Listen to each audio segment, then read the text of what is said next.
Gülüm ne soluksan, bulut kimi sen doluksan. Gülüm gözlerin ağlı, niye dünyadan duyulsan? Hiç görmedim bu zamanda gül verenlerden muhabbet. Niye güllerden ayırdın, ile bir yaptı seni cemaat?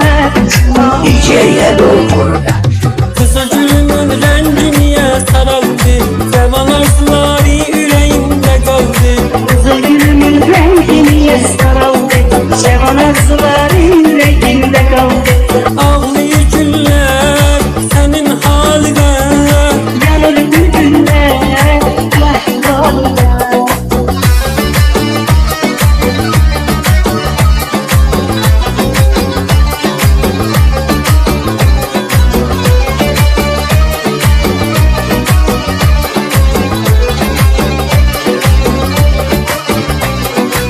ağlama sen ağlama, yüreğimi dağlama.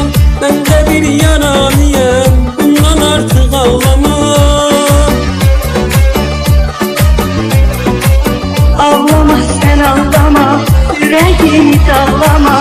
Ben de bir yaralıyım, yanar ağlama. Geceye doğru Kızıl gülümün rengi niye saraldı, sevan arzuları yüreğimde kaldı. Kızıl gülümün rengi niye saraldı, sevan arzuları yüreğimde kaldı.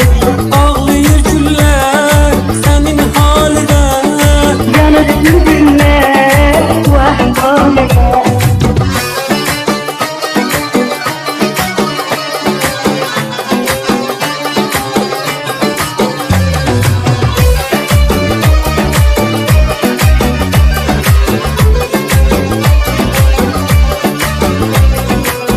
Gülüm yazdı, naresi avazdı.